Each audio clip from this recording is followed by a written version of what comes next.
Black Belt asked a little black girl to fight as a joke. What she did next silenced the whole gym. The martial arts gym in downtown Chicago thrummed with life, a vibrant pulse of energy that seemed to radiate from the very walls.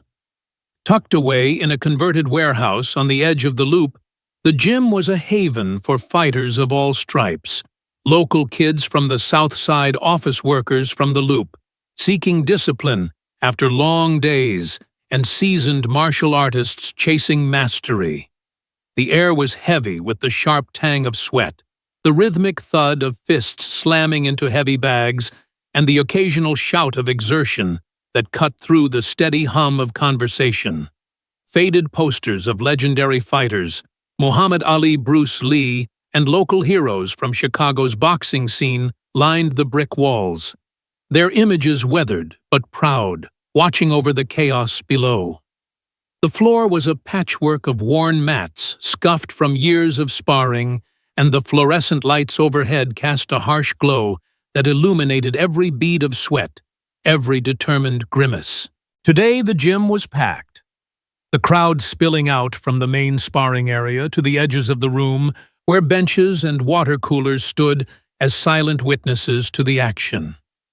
Laughter and clapping echoed a lively soundtrack to the afternoon's training session as students moved through drills with a mix of focus and camaraderie. Some practiced kicks in pairs, their movements sharp and deliberate, while others shadowboxed in front of mirrors, their reflections mimicking every jab and hook. The energy was infectious, a blend of competition and community that made the gym feel alive almost as if it were breathing. In the center of the main mat, a young black girl stood alone, her presence almost swallowed by the bustle around her. Sarah Johnson was just 10 years old, her small frame draped in an oversized gi that hung loosely on her shoulders. The pants were too long, the cuffs brushing the mat, and the white belt around her waist was knotted tightly, as if anchoring her to the spot. Her hands clutched the belt, fingers twisting nervously, though her face betrayed no fear, just a quiet focus, her dark eyes fixed on the ground. To anyone glancing her way, she looked out of place, a timid newcomer in a room full of confident fighters. Her hair was pulled back into tight braids, and her sneakers, slightly scuffed, peeked out from under the GI's hem. She didn't move, didn't fidget, just stood there absorbing the noise and energy of the gym without adding to it.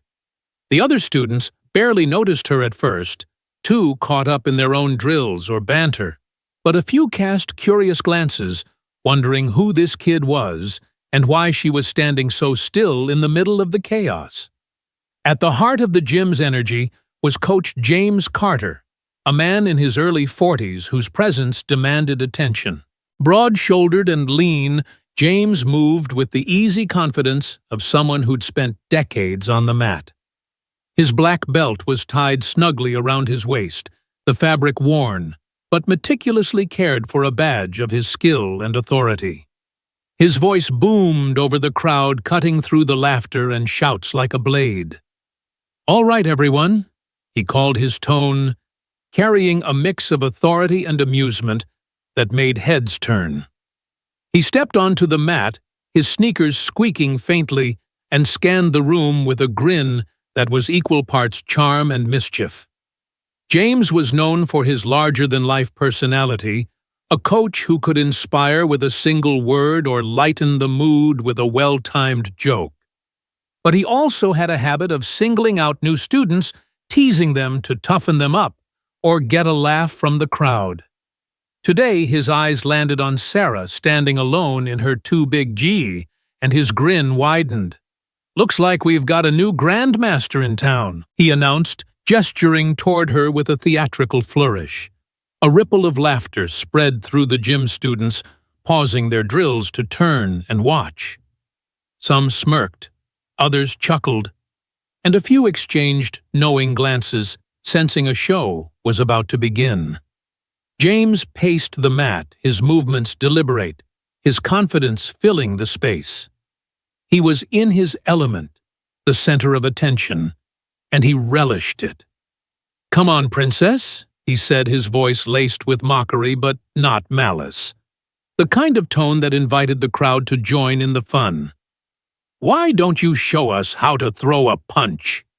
The words were met with another wave of laughter, louder this time, as students leaned in, eager to see how this would play out. A teenager in the back, his gi slightly untucked, pulled out his phone and started recording, his grin wide as he angled the camera towards Sarah. "This is gonna be good," he muttered to his friend, who nodded, already chuckling. The gym's atmosphere shifted, the air charged with anticipation, everyone expecting a quick, light-hearted moment, a kid flailing at a punch, maybe stumbling, and James offering some playful encouragement before moving on. Sarah's gaze lifted slowly, her eyes meeting James's. They were steady, unflinching, and for a moment the room's noise seemed to dim in her presence. Her voice was soft, barely carrying over the chatter, but it held a quiet strength. "Are you sure you want me to?" she asked. The question caught a few people off guard, though most dismissed it as childish bravado. The laughter continued rolling through the crowd like a wave. The teenager with the phone zoomed in, whispering, "Oh, she's got some attitude." Others shouted, playful encouragement egging her on, their voices blending into a cacophony of amusement. But not everyone was laughing. On a bench near the edge of the mat, Walter Thompson sat quietly, his weathered hands resting on his knees. At 68, Walter was a fixture in the gym, a retired martial artist who'd competed internationally in his youth and now came to watch, offer advice, or share stories of his glory days. His gray hair was cropped close, and his eyes, sharp despite his age, were fixed on Sarah. There was something about her stance, grounded, balanced with a subtle forward lean, that struck him as familiar. It wasn't the awkward posture of a beginner, nor the showy flair of a casual student. It was something else, something disciplined, almost military. "Wait," he muttered under his breath, his voice lost in the crowd's noise. "I know that stance." Walter's mind flickered to memories of his own past decades ago, when he'd trained alongside fighters who weren't just athletes but survivors, men and women taught to fight not for belts or trophies, but for life itself. He'd seen that stance before in dojos and training camps, where instructors drilled their students with relentless precision. Sarah's stillness, her quiet confidence, reminded him of those fighters. He leaned forward slightly, his heart beating a little faster, his instincts telling him this was no ordinary child. The gym, oblivious to Walter's realization, continued its raucous energy. James clapped his hands, drawing the crowd's attention back to him. "Oh, she's got spirit," he said, his grin widening as he played to the room. "Let's see what you've got, kid." He dropped into a loose fighting stance, his movements exaggerated, almost comical, clearly not taking the moment seriously. His fists were raised, but his guard was sloppy, more performance than defense, his body language screaming that he expected nothing more than a playful attempt from the girl in front of him. Sarah didn't move at first, her small frame still as a statue. The crowd's laughter washed over her, but it didn't seem to touch her. Her hands, no longer clutching her belt, hung relaxed at her sides, her fingers loose but ready.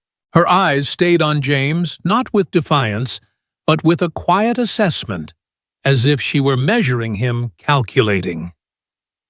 The gym's fluorescent lights glinted off her braids, and for a moment she seemed almost otherworldly, a small figure standing against the weight of a room full of expectations.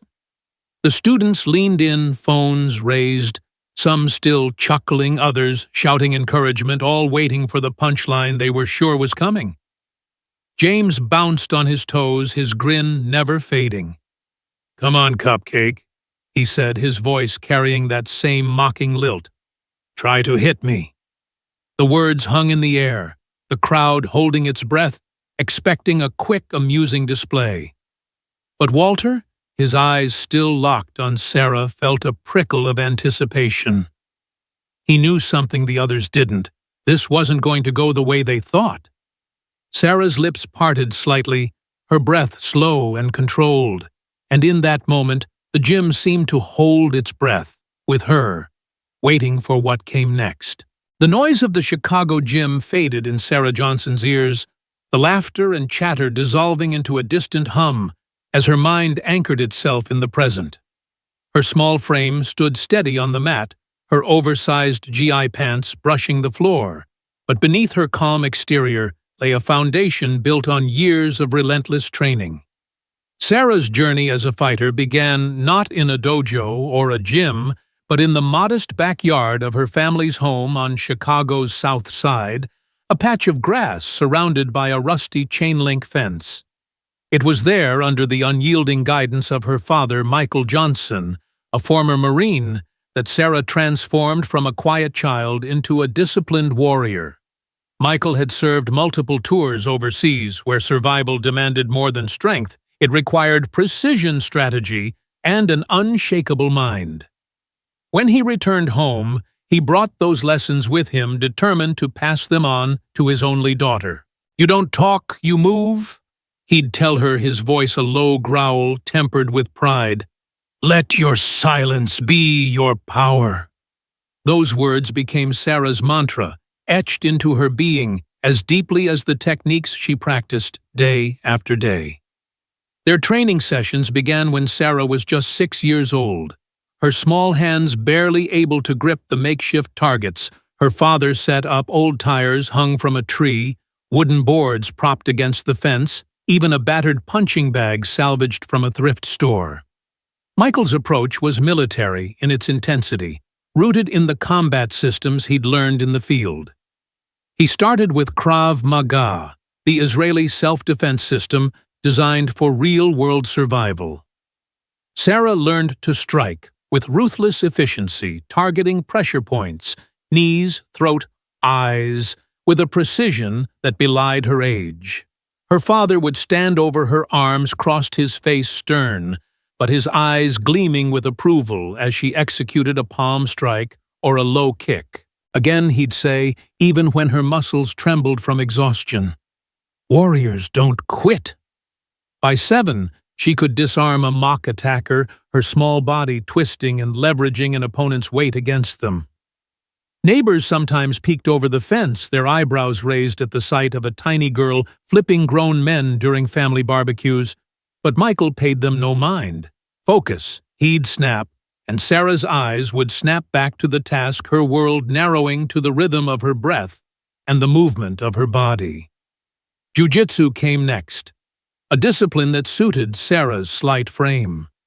Michael taught her to grapple, to use an opponent's strength against them, turning their momentum into submissions. In the backyard, under the scorching summer sun or the chill of early spring, Sarah practiced arm bars and triangle chokes, her father serving as both instructor and sparring partner. He was careful but unyielding, never letting her win unless she earned it. "You're small," he'd say, "so you have to be smart. Make them regret underestimating you." Sarah absorbed every lesson, her body learning to flow like water soft, until it needed to be steel. By 8, she could lock in a rear naked choke with the precision of a veteran, her legs clamping around her father's waist as he tapped out, a rare smile breaking across his face.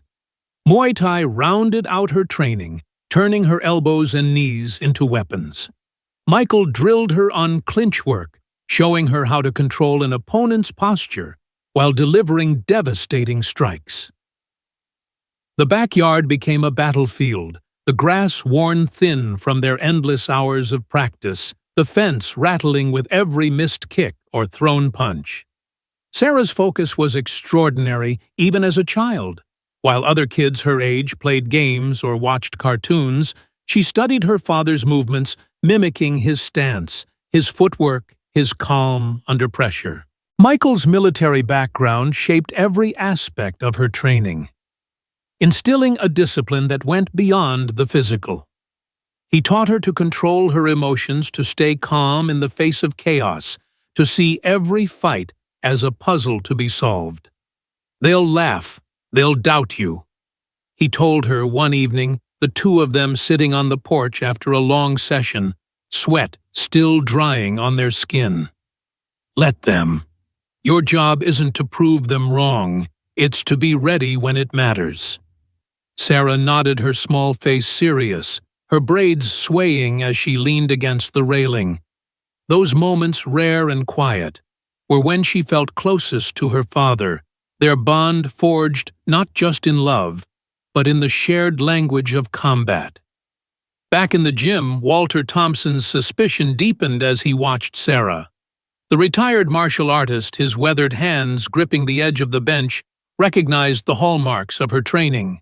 Decades ago, he'd competed in international tournaments, crossing paths with military instructors whose methods were unmistakable, practical, efficient, designed for survival rather than sport. Sarah's stance, low and grounded with a subtle forward lean, was a dead giveaway. It wasn't the product of a strip mall karate class or a weekend seminar. It was the mark of someone trained to end fights quickly. Someone who knew the difference between a sparring match and a life-or-death struggle. Walter's eyes narrowed, his mind racing. "She's no beginner," he whispered, his voice lost in the gym's lingering chatter. He thought of the fighters he'd known in his youth, men and women who carried that same quiet intensity, their skills honed in places far removed from the polished mats of a city gym. The crowd's laughter continued to ripple around Sarah, but it didn't touch her. She stood on the mat, her small frame dwarfed by the towering figures around her, yet her presence seemed to grow with every passing second.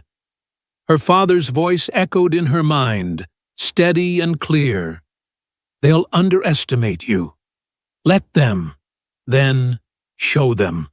She adjusted her footing, her sneakers planting firmly on the mat, her body settling into a stance that was no longer timid, but tactical. Her hands, once clutching her belt, now hung loose at her sides, fingers relaxed, but ready. James Carter, still grinning, bounced on his toes, his loose fighting stance a mockery of preparation. "Come on, Cupcake," he said, his voice carrying that same playful taunt. "Try to hit me." The crowd leaned in, phones raised, expecting a quick laugh, a moment to share on social media.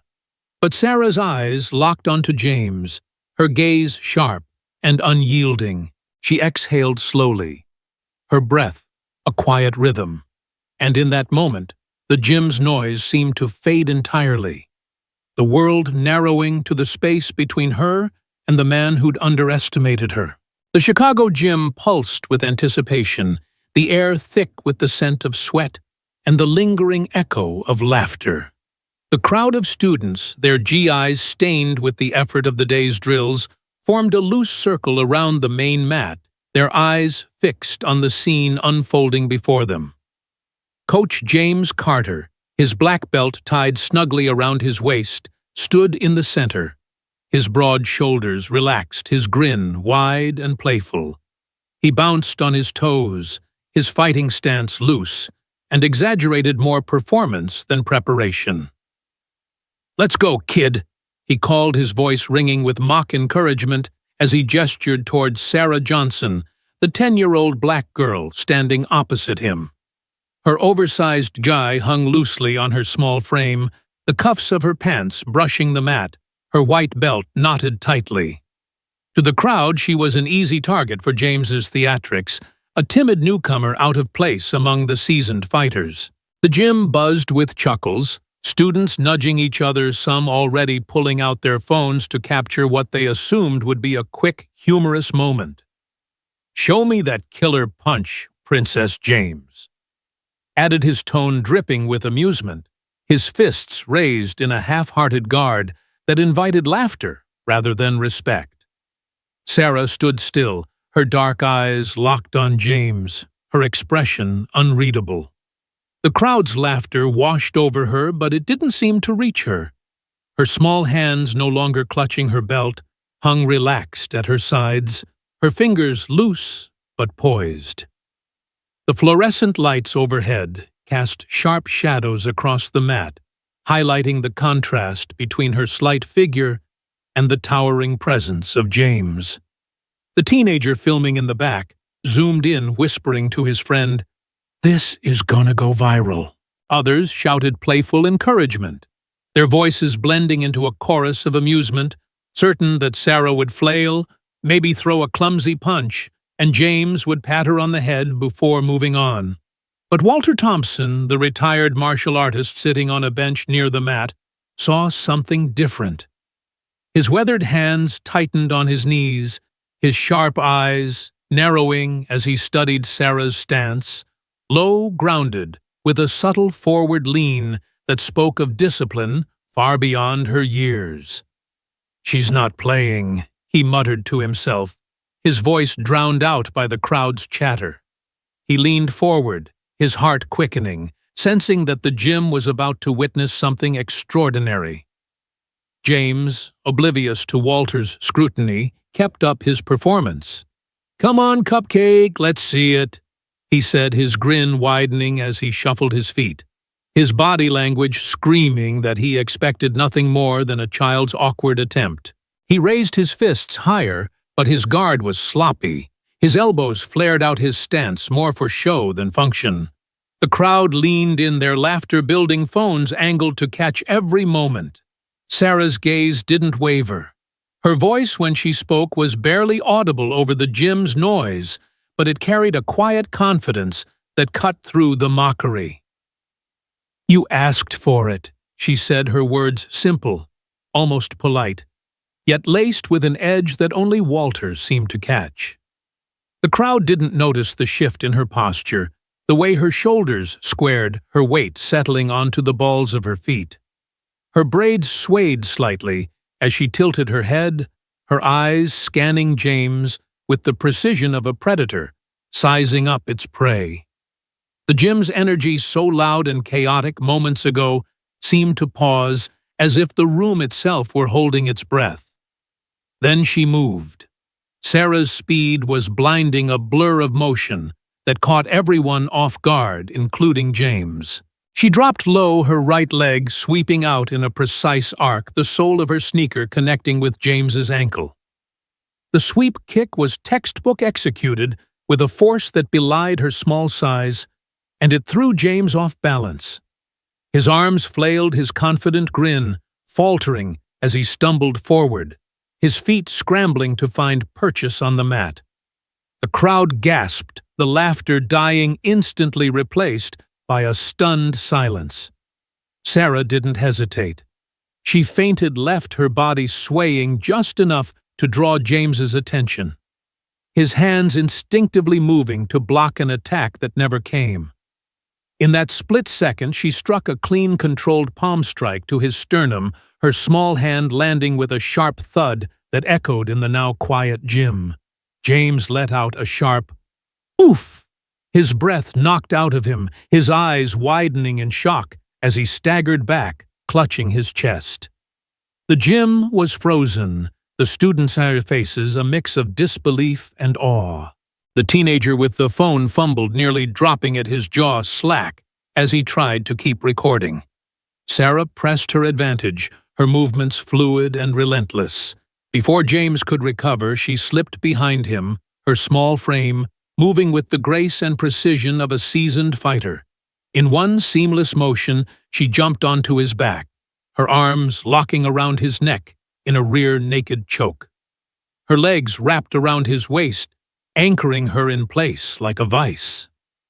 James's face turned red, his hands clawing at her arm, but Sarah's grip was unbreakable, her technique flawless. The crowd watched, speechless, as James struggled, his movements growing frantic. He tapped her arm once, then again harder, signaling his surrender. Sarah released him immediately, stepping back with the same calm she'd shown from the start. James collapsed to his knees, gasping for air, his pride more bruised than his body. The silence in the gym was deafening, broken only by the faint hum of the fluorescent lights. A student in the back whispered, "Did she just submit him?" His voice was barely audible, but it carried the weight of the room's collective shock. Another still filming muttered, "Bro, that's a black belt." James, still on his knees, looked up at Sarah, his chest heaving, his earlier smugness replaced by a mix of embarrassment and respect. "What? Was that?" He managed his voice hoarse, his hands still clutching his ribs. Sarah didn't answer. Instead, she quietly reached for her GI top, untying it with steady hands. As the fabric fell away, a patch on her undershirt caught the light gold-tier International Combat Youth Champion. Her bag resting by the edge of the mat held a plaque, partially visible but unmistakable World Combat Federation Under-12 Champion, 3x winner. The crowd erupted in murmurs, students craning their necks to get a better look, the pieces of Sarah's story falling into place. Walter stood slowly, his movements deliberate, his face a mix of awe and recognition. "That's no ordinary child," he said, his voice loud enough to carry over the murmurs. His eyes never left Sarah, who stood calmly in the center of the mat. Her breathing, even her expression, unchanged. The crowd's earlier amusement had vanished, replaced by a stunned respect that hung heavy in the air. The teenager with the phone lowered it, his grin gone, his eyes wide, as he realized he'd just recorded something far more significant than a joke. James, still catching his breath, looked at Sarah with new eyes, his earlier taunts now a distant memory. The gym, once alive with laughter, was now a silent witness to a moment no one would forget, a moment when a little girl underestimated and mocked had silenced them all with her skill and composure. The Chicago gym was enveloped in a profound silence, the kind that follows a revelation so unexpected it reshapes the air itself. The main mat, still scuffed from years of sparring, seemed to hold the weight of the moment, as Sarah Johnson stood at its center, her small frame unyielding under the fluorescent lights. Her oversized gi hung loosely, the cuffs of her pants brushing the floor. But the timid girl the crowd had mocked moments ago was gone, replaced by a figure who commanded respect without saying a word. Coach James Carter, still on his knees, clutched his ribs, his breath coming in short, ragged gasps. His black belt, once a symbol of unchallenged authority, now seemed less significant in the wake of Sarah's display. The crowd of students, their GIs stained with sweat, stood frozen, their phones lowered, their earlier laughter replaced by a stunned reverence. The teenager who'd been filming, his eyes wide, let his phone drop to his side, the video forgotten as he processed what he'd just witnessed. The gym, once alive with the chaotic energy of laughter and drills, was now a quiet stage, every eye fixed on the 10-year-old black girl who had just humbled a black belt. Sarah's expression remained calm, her dark eyes steady as she surveyed the room. She didn't gloat, didn't smile, didn't acknowledge the shock radiating from the crowd. Instead, she reached for her GI top, her small hands untying it with the same deliberate precision she'd shown in her movements. As the fabric fell away, a patch on her undershirt caught the light, its gold lettering gleaming under the gym's harsh fluorescence, gold-tier International Combat Youth Champion. The crowd's murmurs grew louder, students craning their necks to get a better look. Her bag, resting by the edge of the mat, held a plaque, its polished surface partially visible but unmistakable. World Combat Federation Under-12 Champion, 3x winner. The titles were a quiet testament to her skill, a truth she'd carried silently while the room had laughed.